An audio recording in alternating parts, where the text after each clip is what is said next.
मुख्यमंत्री पुष्कर सिंह धामी ने वर्चुअल बैठक के दौरान नंदा देवी राजरात यात्रा को लेकर अधिकारियों को कई जरूरी दिशा निर्देश दिए हैं। मुख्यमंत्री ने बैठक के दौरान अधिकारियों को यात्रा की सभी तैयारियों में तेजी लाने के निर्देश दिए।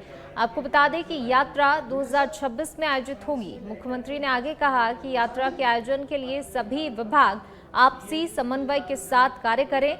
यात्रा की बेहतर व्यवस्थाओं के लिए जनप्रतिनिधियों, नंदा राजरात यात्रा समिति के सदस्यों और हितधारकों के सुझाव भी लें।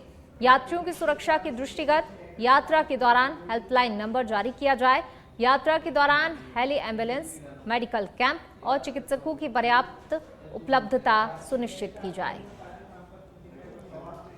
तो नंदा देवी राजरात यात्रा को लेकर अधिकारियों के साथ मुख्यमंत्री पुष्कर सिंह धामी ने बैठक की और यात्रा चूंकि 2026 में आयोजित होनी है, लेकिन उससे पहले इस यात्रा को लेकर तमाम जो तैयारियां हैं उनकी तैयारियों को लेकर यहां पर अधिकारियों के साथ बैठक की और तमाम दिशा निर्देश दिए। हालांकि देखिए, ये बैठक जो है हुई, कई अधिकारी इसमें वर्चुअली जुड़े हैं। यात्रा की सभी तैयारियों में तेजी लाने के निर्देश मुख्यमंत्री पुष्कर सिंह धामी ने दिए हैं।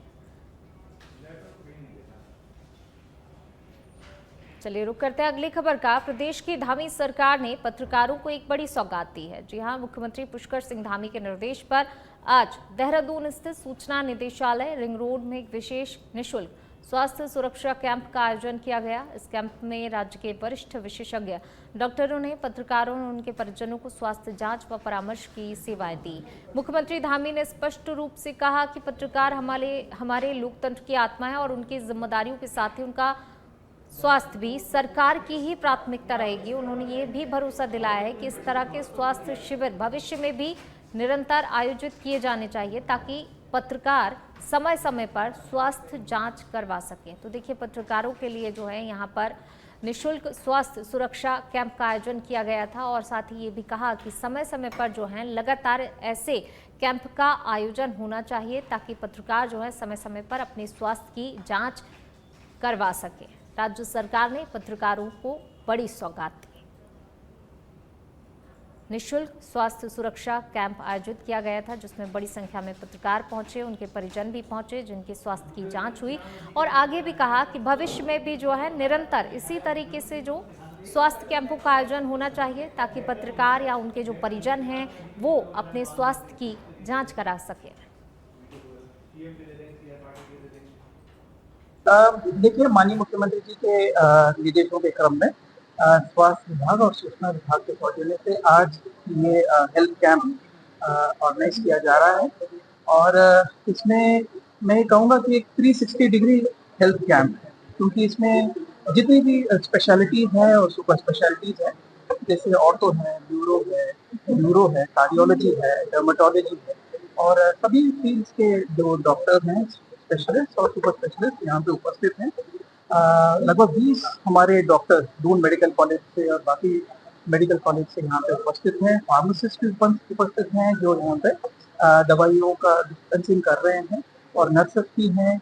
और मैं ये सोचता हूँ कि देखिए, इस प्रकार के जो कैंप्स है वो रेगुलरली होने चाहिए।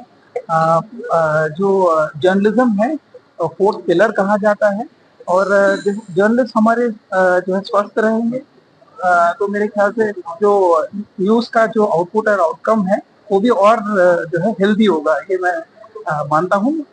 इसके लिए मैं बंशीधर तिवारी जी को भी बधाई और शुभकामनाएं देता हूँ कि यहाँ पे इतनी अच्छी गैदरिंग इन्होंने कराई। बताया जा रहा है कि लगभग 75 लोगों ने अपना स्वास्थ्य।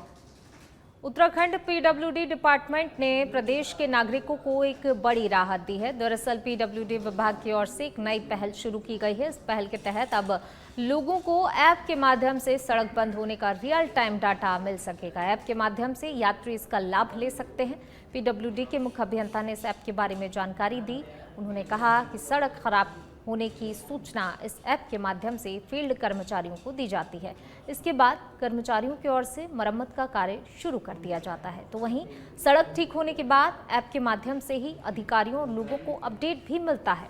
अब देखना ये होगा कि मानसून के वक्त ये ऐप विभाग के लिए कितना कारगर साबित होता है। तो पीडब्ल्यूडी विभाग ने जो है ऐप को लेकर जानकारी दी कि किस तरीके से ये ऐप काम करता है। ऐप के माध्यम से लोग जो है सड़कों की जानकारी अब ले सकते हैं। तो ये ऐप काफ़ी मददगार होने वाला है, लेकिन एक तरीके से ये भी देखना होगा कि मॉनसून के वक्त ये ऐप कितना उपयोगी है या क्या काम इससे ले सकते हैं। जिस तरीके के दावे इस ऐप को लेकर किए जा रहे हैं, क्या ये मॉनसून के वक्त काम आएगा? क्योंकि ऐसे में बहुत ज़्यादा ज़रूरी हो जाता है। अगर मॉनसून की बात की जाए तो इस टाइम पे सड़कें काफ़ी ज़्यादा ख़राब होती हैं। अगर सड़कों की जानकारी पहले से मिल जाती तो काफ़ी ज़्यादा सहूलियत यहाँ पे वाहन चालकों को खास तौर से होगी।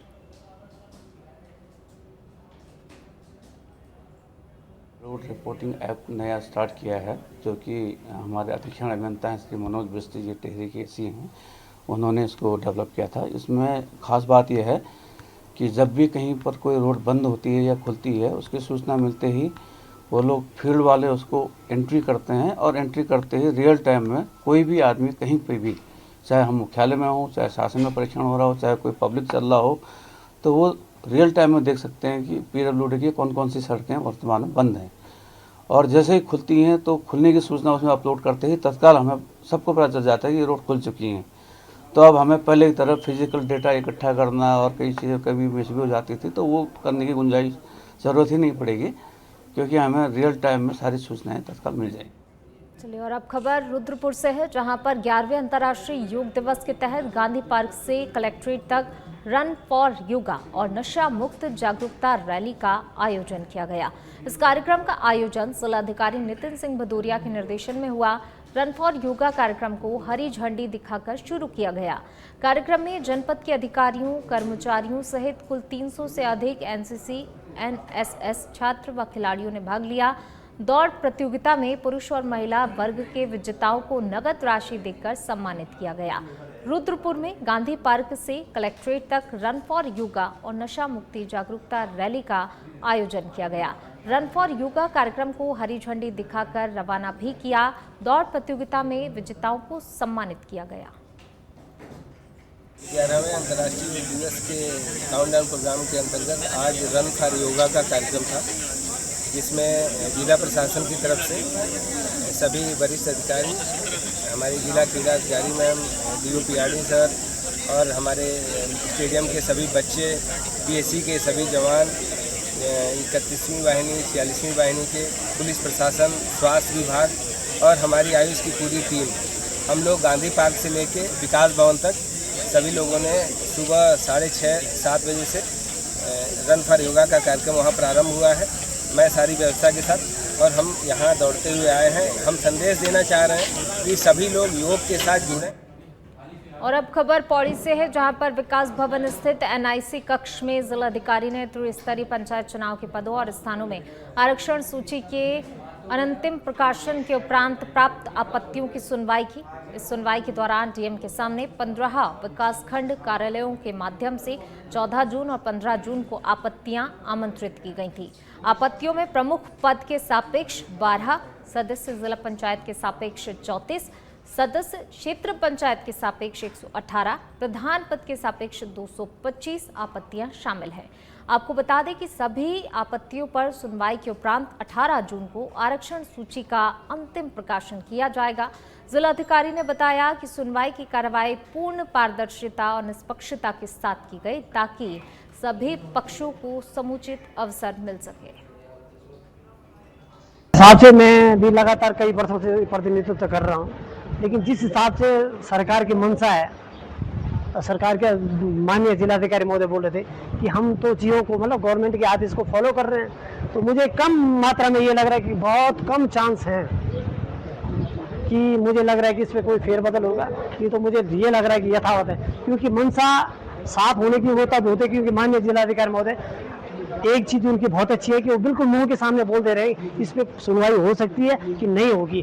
तो मुझे लग रहा है 90% लोगों को उन्होंने ये कह दिया कि भाई कि आप उसमें सुनवाई इसलिए नहीं हो सकती। रिजर्वेशन की अंतिम सूची से जारी की गई थी, तो उसी क्रम में 14 और 15 को आपत्तियां मांगी गई थी। 389 आपत्तियां प्राप्त हुई DPR ऑफिस के अकॉर्डिंग, और आज सुनवाई की तिथि तय थी 16 तारीख में। तो आज उनकी सभी आपत्तियों का सुनवाई की जा रही है, और जो GO या जो गाइडलाइन है उनके अकॉर्डिंगली उनका निस्तारण किया जाएगा। कार्यक्रम में जो अगर आपत्तियों के नेचर की बात करें तो चूँकि फर्स्ट राउंड से ये स्टार्ट किया जा रहा है तो आपत्तिकर्ताओं की मेन यही समस्या है कि पूर्व की सीट्स वैसी ही रह जा रही है। तो उत्तराखंड बोर्ड के 10वीं और 12वीं की परीक्षा में टॉप करने वाले छात्रों को धामी सरकार ने एक बड़ा तोहफा दिया है। बोर्ड परीक्षा में टॉप करने वाले छात्र एक दिन के लिए डीएम और एसएसपी बनेंगे। मुख्यमंत्री पुष्कर सिंह धामी ने सभी जिलों के जिलाधिकारियों और एसएसपी को इस संबंध में दिशा निर्देश जारी किए हैं कि वह अपने अपने जिलों में जो बोर्ड टॉपर हैं उन्हें एक दिन के लिए डीएम और एसएसपी बनाया जाए।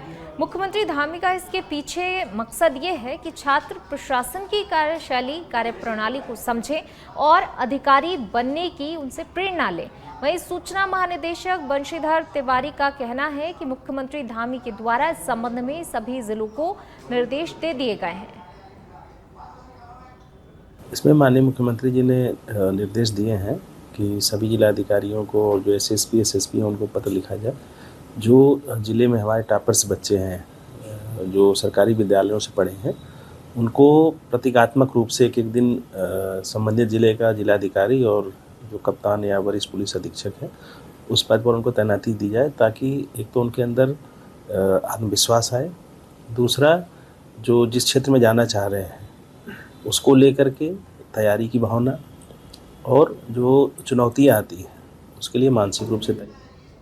मानसूनी बारिश से शहर में जल भराव की स्थिति से निपटने के लिए नगर पंचायत दिनेशपुर ने पूरी तैयारी कर ली है। नगर पंचायत की तैयारियों को लेकर पंचायत अध्यक्ष के प्रतिनिधि कावल सिंह विर्क ने कहा है कि क्षेत्र के अंदर इस बार जल भराव नहीं होने दिया जाएगा, इसकी तैयारी कर ली गई है। वहीं नगर पंचायत अधिशासी अधिकारी ने कहा कि नगर पंचायत क्षेत्र में जल भराव से निपटने के लिए नालियों की साफ सफाई करा दी गई है। नगर पंचायत के कर्मचारी पूरी तरह से जल भराव को रोकने के लिए अलर्ट मोड पर हैं। हमारे द्वारा नगर पंचायत दिनेशपुर में सभी नालियों की सफाई करा दी गई है और दोबारा भी हमारे जितने पर्यावरण मित्र हैं वो दोबारा भी सभी नालियों की सफाई पे लगे हुए हैं और 2 शिफ्टों में नालियों की सफाई हो रही है।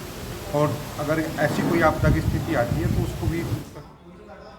देहरादून के विकासनगर क्षेत्र में भारी वाहनों से लगातार ओवरलोडिंग की शिकायतें मिल रही हैं, जिसे देखते हुए आरटीओ प्रवर्तन डॉक्टर अनीता चमोला ने प्रवर्तन दलों के साथ पुलिस की टास्क फोर्स बनाकर कार्रवाई के निर्देश दिए हैं। आरटीओ प्रवर्तन ने कहा है कि ओवरलोडिंग के अलावा बाइक सवारों की दुर्घटना के मामले भी विकासनगर क्षेत्र से प्राप्त हो रहे हैं, जिसे लेकर ये दिशा निर्देश जारी किए गए हैं। कर्मचारी तो अपना काम करेंगे सफाई का, साथ साथ जनता को भी अपना जो भी है साफ सफाई रखें और कूड़े को जो सफाई कर्मचारी उनको बाहर ला के कूड़ा दें। कई जगह वो बेचारे खड़े रहते हैं, कूड़ा देते ही नहीं, तो जनता के सहयोग के बिना सफाई कर्मचारी कुछ नहीं करता है। हमने सबको सफाई के जो बड़े नाले हैं उनकी सफाई अभियान चल रहा है और दूसरे हमारे जो समाज ये वाल्मीकि समाज है हमारे नगर के सफाई कर्मचारी पूरा। उत्तराखंड पुलिस ने पूरे प्रदेश में लगाम अभियान चलाया है और उसी के अंतर्गत रुड़की में आज लगाम अभियान चलाया गया, जिसके अंतर्गत गाड़ियों के शीशों से काली फिल्म को उतारा गया और वाहन चालक के खिलाफ कार्रवाई की गई।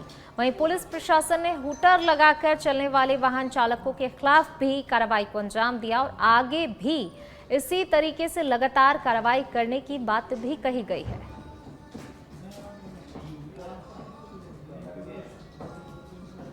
प्रदेश में लगाम अभियान चलाया जा रहा है और इसी के तहत रुड़की में भी लगाम अभियान चलाया गया। इस दौरान कई गाड़ियों के शीशों से जो काली फिल्म है उसको उतारा गया और हूटर लगाकर चलने वाले वाहन चालकों के खिलाफ भी कार्रवाई को अंजाम दिया गया और आगे भी इसी तरह से ये अभियान चलाया जाएगा, इसकी भी बात कही गई है।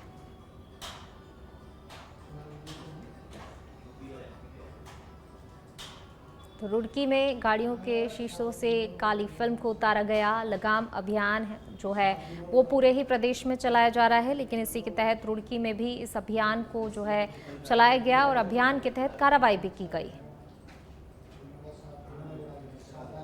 देहरादून के रायपुर रेंज स्थित खलंगा क्षेत्र में अवैध निर्माण कार्य कराए जाने से 22 वृक्षों को नुकसान पहुंचा है। सूचना मिलने पर खलंगा विकास समिति के सदस्य और पर्यावरण प्रेमियों ने विरोध प्रदर्शन किया है। इस मामले की गंभीरता को देखते हुए वन मंत्री सुबोध उनियाल ने कहा कि चीफ कंजर्वेटिव फॉरेस्ट और डीएफओ को बुलाकर इस मामले में संज्ञान लिया गया है। इसके साथ ही स्थानीय विधायक से भी सूचना प्राप्त हुई थी कि कुछ लोग सरकारी जमीन पर कब्जा कर रहे हैं, जिसमें 22 पेड़ों को नुकसान पहुंचाने की बात सामने आई है। जिलाधिकारी को मामले की पूरी जांच के आदेश दे दिए गए हैं कि यदि पेड़ फॉरेस्ट की जमीन पर है तो दोषियों पर कड़ी कार्रवाई की जाए। देखिए, खलंगा वाले में मैंने चीफ कंजर्वेटर फॉरेस्ट और डीएफओ को बुलवाया था। जब मुझे उमेश कावजी जो विधायक हैं उनका फोन आया कि कुछ लोग सरकारी जमीन पर कब्जा करने का प्रयास कर रहे हैं और पेड़ वेड़ काटे गए हैं, तो मैंने उसके बाद चीफ गढ़वाल और डीएफओ मसूरी को बुलाने के बाद उनसे जब पूरा डिस्कस किया तो उनका कहना था कि साहब ये जमीन यहाँ पर प्राइवेट जमीन है कुछ लोगों की, और तो उसके बाद मैंने कहा आपने कैसे मान लिया कि जो पेड़ काटे गए हैं ये प्राइवेट जमीन पर काटे गए हैं, क्योंकि उन्होंने बताया कि इसमें 20 पेड़ जो हैं वो एग्जेम्प्टेड स्पीसीज के थे और 2 पेड़ वो साल के हैं। तो उसके बाद मैंने डीएम देहरादून को एक जांच के आदेश करने के बाद डीएम देहरादून से भी कहा कि तत्काल इस पर डिमार्केशन किया जाए ताकि जो सच है वो सबके सामने आए कि ये जमीन फॉरेस्ट की है, निजी लैंड है। अगर फॉरेस्ट लैंड पर काम किया होगा तो निश्चित रूप से कार्रवाई की जाएगी और किसी को बख्शा नहीं जाएगा। और अगर जो भी डिमांड देहरादून के विकास नगर क्षेत्र में भारी वाहनों से लगातार ओवरलोडिंग की शिकायतें मिल रही हैं, जिसे देखते हुए आरटीओ प्रवर्तन डॉक्टर अनीता चमोला ने प्रवर्तन दलों के साथ पुलिस की टास्क फोर्स बनाकर कार्रवाई के निर्देश दिए। आरटीओ प्रवर्तन ने कहा है कि ओवरलोडिंग के अलावा बाइक सवारों की दुर्घटना के मामले भी विकास नगर क्षेत्र से प्राप्त हो रहे हैं, जिसे लेकर ये निर्देश जारी किए गए हैं। अभी कुछ दिनों में विकास नगर क्षेत्र में कुछ सड़क दुर्घटनाएं भी हुई हैं, जिसमें कि बाइक सवार के साथ डंपर्स आदि से टक्कर की सूचनाएं हमें प्राप्त हुई थी और इसकी के अतिरिक्त कुछ ओवरलोडिंग की शिकायतें भी वहां से लगातार प्राप्त हो रही थी। तो इसी को ध्यान में रखते हुए अपनी टीम्स जो हमारी वहां पे सचल दल हैं और वहां पे हमारा जो प्रवर्तन दल है उनको पुलिस के साथ नाइट में ज्वाइंट चेकिंग करने के हमने निर्देश दिए हैं और 2 दिनों से ये अभियान चलाया भी जा रहा है और उसमें चालान भी किए जा रहे हैं, वाहनों को सीज भी किया जा रहा है। ओवरलोडिंग के साथ साथ कुछ ऐसे वाहन भी जिन्होंने अपनी बॉडी बढ़ा ली है जो कि नियम के विरुद्ध है, तो उनके भी कार्रवाई। चलिए बढ़ते हैं आगे। हरिद्वार के कनखल थाना क्षेत्र स्थित श्रीकुंज बिहार कॉलोनी में एक हैरान कर देने वाला मामला सामने आया है, जहां पर आपसी कहासुनी में पति ने अपनी पत्नी को मौत के घाट उतार दिया। इसके बाद जब उसे अपनी गलती का एहसास हुआ तो पति ने फांसी लगाकर आत्महत्या कर ली। इस घटना के बाद से पूरी कॉलोनी में हड़कंप मचा हुआ है। लोगों ने इस घटना की सूचना तुरंत ही पुलिस को दी। मौके पर पहुंची पुलिस ने दोनों के शवों को अपने कब्जे में लेकर पोस्टमार्टम के लिए भेज दिया। इसके साथ ही आगे की कार्रवाई में भी जुट गई है।